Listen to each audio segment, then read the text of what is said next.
Student, आज हम हिंदी साहित्य का पहला पाठ वरदान को यहाँ पर रिवाइज करें।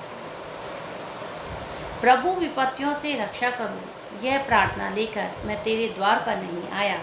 विपत्तियों से भयभीत ना हूँ, यह वरदान दे। अपने दुख में व्यथित चित्त को सांत्वना देने की भिक्षा नहीं मांगता, दुखों पर विजय पाऊँ, यही आशीर्वाद दे, यही प्रार्थना है। तेरी सहायता मुझे ना मिल सके तो भी यह वर दे कि मैं दीनता स्वीकार करके अवश्य न बनूं। संसार के अनिष्ट, अनर्थ और छल कपट मेरे भाग्य में आए हैं, तो भी मेरा अंतर इन प्रताड़नाओं के प्रभाव से क्षीण न हुआ।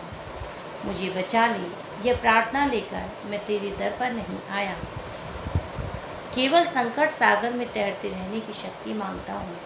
मेरा भार हल्का कर दे, यह याचना पूर्ण होने की सांत्वना नहीं चाहता। यह भार वहन करके चलता रहूं, यही प्रार्थना है। सुख भरे क्षणों में नतमस्तक हो तेरे दर्शन कर सकूं, किंतु दुख भरी रातों में जब सारी दुनिया मेरा उपहास करेगी, तब मैं संकित ना हूँ, यही वरदान चाहता हूँ।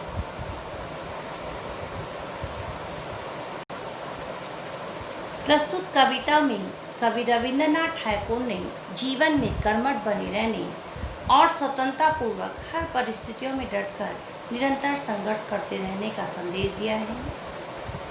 कवि कहते हैं कि हे प्रभु, कितनी भी विपत्तियां हों, इन विपत्तियों से निपटने की रक्षा मैं नहीं चाहता हूँ। मैं सिर्फ इतना चाहता हूँ कि जब मेरे जीवन में कोई विपत्ति आए तो मैं बिल्कुल भी घबराऊं नहीं। अपने दुख से व्यथित चित्त को सांत्वना देने की भिक्षा नहीं मांगता। चित्त मन, अपने दुख से व्यथित यानी दुखी मन को सांत्वना देने की भिक्षा। सांत्वना यानी कि जब कोई हमको तसल्ली देता है, उसको सांत्वना कहते हैं। कि भिक्षा मैं नहीं चाहता, दुखों पर विजय पाऊँ, यानी कि मेरे जीवन में जितने भी दुख आए मैं उन पर विजय पाऊँ, यही आशीर्वाद चाहिए, यही प्रार्थना मैं करता हूँ। तेरी सहायता मुझे न मिल सके तो भी यह वर दे कि मैं दीनता स्वीकार करके अवश्य न बनूं। मुझे केवल इतना वरदान चाहिए प्रभु कि मुझे आपकी सहायता नहीं, बस आपका यह आशीर्वाद चाहिए कि जब मेरे जीवन में कोई कठिनाइयाँ आए तो मैं लाचार ना हूँ। संसार के अनिष्ट, अनर्थ और छल कपट ही मेरे भाग्य में आए हैं, तो भी मेरा अंतर इन प्रताड़नाओं के प्रभाव से क्षीण न हो।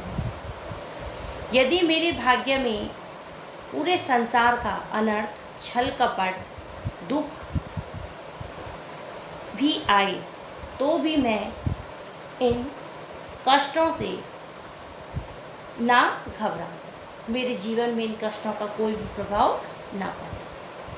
मुझे बचा ले, यह प्रार्थना लेकर मैं तेरे दर पर नहीं आया। और जब ये कठिनाइयाँ मेरे जीवन में आए तो मैं ये सोच के नहीं आया हूँ कि मैं आपके दर पर केवल ये मांगने आया हूँ कि हे प्रभु, मेरे दुखों का निवारण करो, मुझे बचाओ। मैं तो सिर्फ इतना चाहता हूँ कि जब दुखों का इस सागर में मैं डूबता रहूं, तो मैं केवल इतना चाहता हूं कि प्रभु मुझे इतनी शक्ति देना कि मैं डूबने की बजाय तैरते हुए इन दुखों से पार हो जाऊं। यह याचना पूर्ण होने की सांत्वना नहीं चाहता। यह भार वहन करके चलता रहूं, यही प्रार्थना है।